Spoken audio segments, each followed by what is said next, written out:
അമല ഇപ്പൊ സംസാരിക്കുമ്പോ തന്നെ ഇങ്ങനൊരു ബീങ് ഒരു മദർ ആയിട്ട് പ്രഗ്നന്റ് ആയിട്ട് സംസാരിക്കുമ്പോൾ തന്നെ ഇച്ചിരി പ്രയാസമാണ്. ഇപ്പൊ ശ്വാസത്തിന്റെ പ്രശ്നമൊക്കെ ഉണ്ട്. പക്ഷെ ഈ 9ാം മാസത്തിൽ പോയിട്ട് ഒരു മലയാളത്തിലൊരു പാട്ട് പാടുക, ഇന്ത്യയിൽ പാട്ട് പാടുക, അതും ഒരു സോളോ സോങ് പാടുക എന്ന് പറയുന്നത് എനിക്ക് ഇച്ചിരി പ്രയാസമുള്ള കാര്യമാണ്. പക്ഷെ ഈ പ്രഗ്നന്റ് ലേഡി പോയിട്ട് ഈ സ്റ്റുഡിയോയിലിരുന്ന് പാടുന്ന ഒരു അനുഭവം എങ്ങനെ ഉണ്ടായിരുന്നു? എനിക്ക് ആക്ച്വലി സംസാരിക്കാനാണ് ബുദ്ധിമുട്ട്. അഭിനയിക്കാൻ കുഴപ്പമില്ല, പാടാനും കുഴപ്പമില്ലെന്ന് തോന്നുന്നു. അവിടെ I was in my space, it's A dark room. And ഈ പാട്ട് ഫസ്റ്റ് എനിക്ക് ആക്ച്വലി 2 പാട്ടാണ് ഓപ്ഷൻസ് തന്നിരുന്നത്. ഒരെണ്ണം പയ്യെ പയ്യെ വിച്ച് വാസ് ഔട്ട് ഓൾറെഡി, പിന്നെ ഈ സോങ്. എനിക്ക് ഇതാണ് ഇഷ്ടപ്പെട്ടത്. Why I pick this song is because ഇപ്പൊ ഇതിന്റെ വിനായക് ശശികുമാറാണ് ഇതിന്റെ lyric writer. Is a brilliant lyric writer എന്ന് പറയേണ്ട കാര്യമില്ല. പുള്ളി ഇതിൽ എഴുതിയിരിക്കുന്ന ഓരോ വരികളും എന്റെ ക്യാരക്ടർ, ഞാൻ ചെയ്തിരിക്കുന്ന ചൈതാലി എന്ന് പറയുന്ന ക്യാരക്ടറിന് ഭയങ്കരമായിട്ട് ആ ക്യാരക്ടറിന്റെ മെന്റൽ തോട്ട്സ് ആണ്. നമ്മൾ ഈ പാട്ട് ഇപ്പം കേൾക്കുമ്പോഴും ഫിലിം കണ്ടു കഴിഞ്ഞിട്ട് ഒന്നുകൂടെ കേൾക്കുമ്പോഴും നിങ്ങൾക്ക് കുറച്ചുകൂടെ ഡീപ്പായിട്ട് അതിന്റെ മീനിങ് മനസ്സിലാവും. അപ്പൊ ഈ പാട്ട് ഞാൻ ആദ്യം കേട്ടപ്പം it took me back to Tunisia.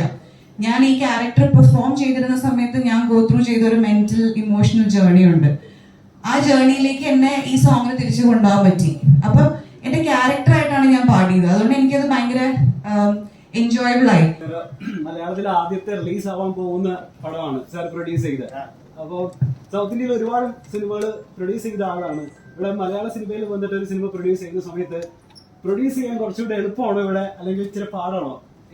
Very easy, sir. All are cooperative, sir. I am so happily produced here, Malayalam. ഇപ്പൊ tunisia പോലുള്ള ഒരു രാജ്യത്ത് പോയിട്ട് ഈ സിനിമ ഷൂട്ട് ചെയ്യുന്ന സമയത്ത് എന്തൊക്കെ പ്രതിസന്ധിയാണ് ഉണ്ടായിരുന്നത്? நான் போல சார் எல்லாமே they will take care. Director Amala Paul madam தான் பயங்கரமா கோஆபரேட் பண்ணாங்க. Hero Sharafudheen sir and Asif Ali sir. Very difficult place, sir. This is the first movie in India shot in Tunisia, sir.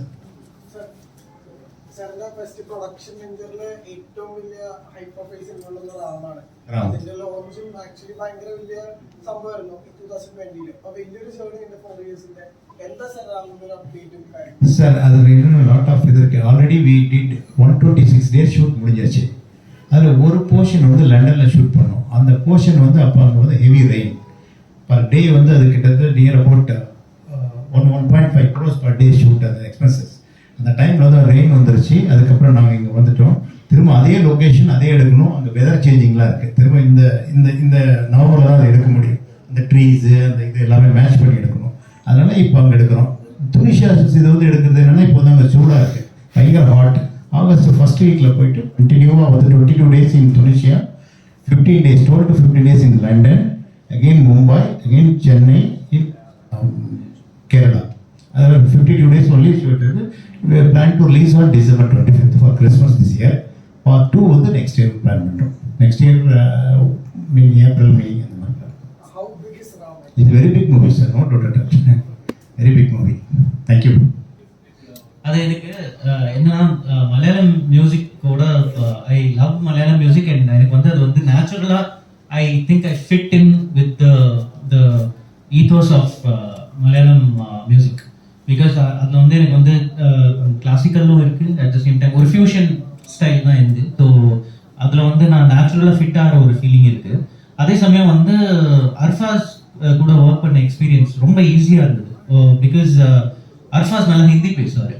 So நானும் நல்லா ஹிந்தி பேசுவேன். இங்கிலீஷ் ஹிந்தி அப்படியே மிக்ஸ் அண்ட் மேட்ச் பண்ணி ரொம்ப அழகாக அவர் ஆக்சுவலாக எதுவுமே சொல்ல வேண்டாம். படம் பார்த்தேன், படம் வந்து செல்ஃப் எக்ஸ்பிளனேட்டரியாக இருந்தது, ரொம்ப ஈஸியாக இருந்தது ஒர்க் பண்ணுறதுக்கு. அட் த சேம் டைம் அவர் கூடயே இருந்தார் ஒர்க் பண்ணும்போது. ஸோ பக்கத்துலேயே தான் உட்காந்துட்டு இருந்தார். ஸோ அப்படியே உட்காந்து ஒரு ஃப்ளோவில் போனோம். It was a wonderful experience working with. And I am very proud to be doing a debut under his director.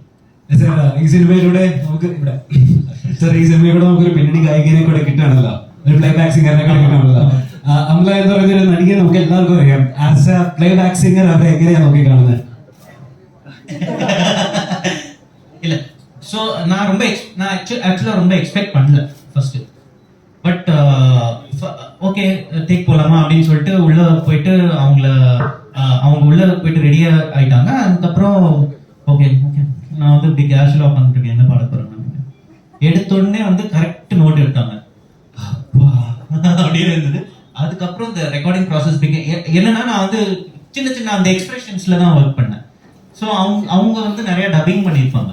So அவங்களுக்கு வந்து அந்த டப்பிங் பாயிண்ட் ஆஃப் வியூல இருந்து எக்ஸ்பிளைன் பண்ணி பண்ணேன். ரொம்ப ஈஸியா புரிஞ்சுக்கிட்டாங்க. அண்ட் அதுக்கப்புறம் ஈஸியாச்சு.